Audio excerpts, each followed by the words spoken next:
قابل صد احترام حضرات شائقین و شائقات سچا پیغام، السلام علیکم ورحمۃ اللہ وبرکاتہ۔ آج کی محفل میراث النبی کے نورانی پروگرام میں آپ کا استقبال ہے۔ اہلا و سہلا مرحبا۔ ہم آپ تمام حضرات و مستورات کا خیر مقدم کرتے ہیں۔ محترم حضرات و خواتین، تعلیم کا آغاز ہو رہا ہے۔ سب سے پہلے آداب تعلیم کا لحاظ کرتے ہوئے تعلیم کی طرف متوجہ ہو جائیں۔ پورے دھیان سے سننا، عمل کی نیت سے سننا اور تبلیغ کی نیت سے سننا، یعنی سنی ہوئی باتیں دوسروں تک پہنچانے کے جذبے سے سننا۔ چند خاص آداب تعلیم ہیں، امید ہے کہ آپ حضرات ان آداب کا ضرور خیال رکھیں گے۔ جزاکم اللہ۔ بسم اللہ الرحمن الرحیم۔ ٹھیک آنے پر حمد اور اس کا جواب۔ حضرت ابو ہریرہ رضی اللہ عنہ سے روایت ہے کہ حضرت صلی اللہ علیہ وسلم نے ارشاد فرمایا کہ اللہ تعالیٰ ٹھیک کو پسند فرماتے ہیں اور جمائی کو ناپسند فرماتے ہیں، یعنی منہ کھلنے کو ناپسند فرماتے ہیں۔ بس جب تم میں سے کسی کو چھینک آئے اور وہ الحمدللہ کہے اور جو شخص اس کو سنے، اس پر پہلے شخص کا حق ہے کہ وہ یرحمک اللہ کہے۔ یہ اسلامی تہذیب کے وہ آداب ہیں جن کا ہر مسلمان عادی ہوا کرتا تھا، لیکن افسوس ہے کہ اب لوگ ان چیزوں سے بھی ناآشنا ہوتے چلے جا رہے ہیں۔ ان آداب کو پھر سے زندہ کرنے اور ان کو رواج دینے کی ضرورت ہے۔ اللہ تعالیٰ کا خوف و خشیت۔ اللہ تعالیٰ کی عظمت کا حق یہ ہے کہ اس کی ناراضی سے انسان ڈرتا رہے۔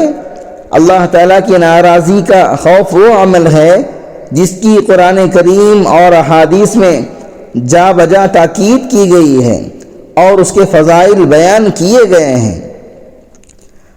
حضرت صلی اللہ علیہ وسلم کے چچا حضرت عباس رضی اللہ عنہ فرماتے ہیں کہ ہم ایک مرتبہ حضرت صلی اللہ علیہ وسلم کے ساتھ ایک درخت کے نیچے بیٹھے ہوئے تھے، اتنے میں اس درخت کے سوکھے پتے گرنے لگے اور درخت پر صرف سبز پتے رہ گئے۔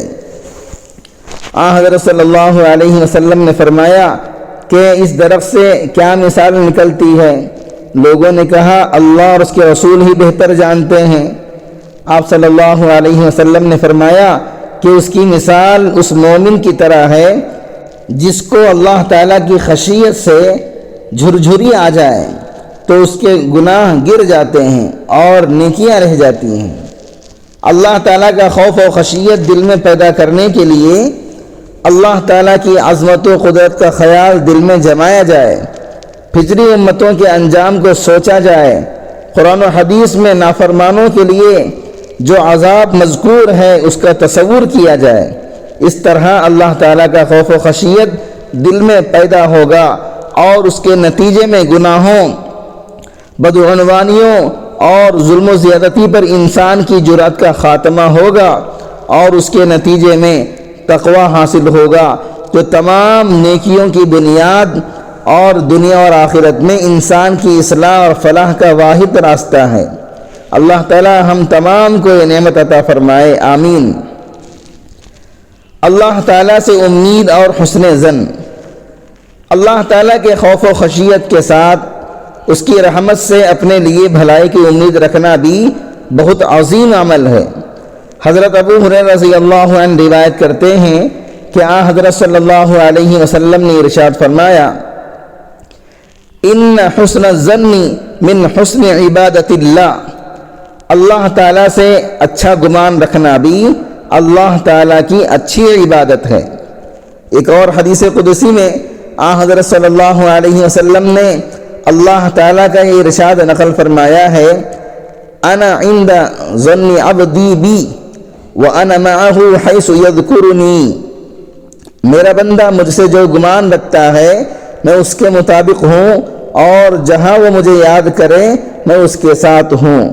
غرض قرآن و حدیث میں اللہ تعالیٰ کی رحمت سے اچھی امید رکھنے کے بڑے فضائل آئے ہوئے ہیں، لیکن اس کا مطلب یہ ہے کہ انسان اپنی استطاعت کے مطابق اللہ تعالیٰ کے احکام کے مطابق زندگی گزارنے کی کوشش میں لگا رہے، اور جہاں اس کوشش کے باوجود غلطیاں اور کوتاہیاں ہو جائیں تو ان کے بارے میں اللہ تعالیٰ کی رحمت کا امیدوار رہے۔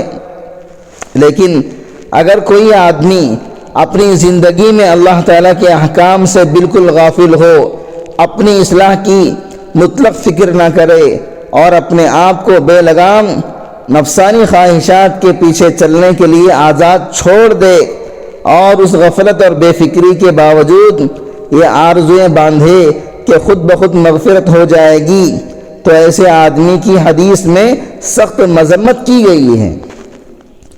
صحیح طرز عمل یہ ہے کہ اپنی اصلاح کی فکر کے ساتھ انسان اللہ تعالیٰ کے خوف و خشیت، اس کے ساتھ حسن ظن اور اس کی رحمت کی امید، دونوں باتوں کو اس طرح جمع کرے کہ بین و رجا یعنی خوف اور امید ملی ہوئی ہو، ایسی کیفیت اس پر طاری ہونا چاہیے۔ حضرت انس رضی اللہ عنہ روایت کرتے ہیں کہ حضرت صلی اللہ علیہ وسلم ایک نوجوان کے پاس تشریف لے گئے جو بستر مرگ پر تھا۔ آپ صلی اللہ علیہ وسلم نے اس سے پوچھا کہ تم کیا محسوس کر رہے ہو، تم کیا محسوس کرتے ہو؟ اس نے عرض کیا، اے اللہ کے رسول، مجھے اللہ تعالیٰ سے بہت امید ہے، لیکن ساتھ ساتھ اپنے گناہوں کا بھی ڈر ہے۔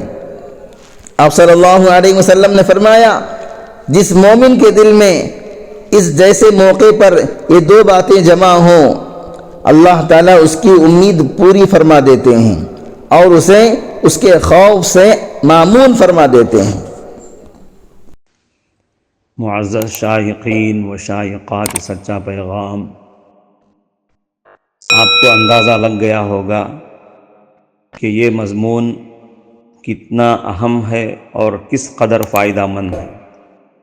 کم سے کم درجے میں سوشل میڈیا کے ذریعے سے بھی ہم اس کو زیادہ سے زیادہ شیئر کریں گے تو دعوت کے فریضے کی کوششوں میں ہم بھی اپنا کچھ حصہ ڈالنے والے بن سکتے ہیں۔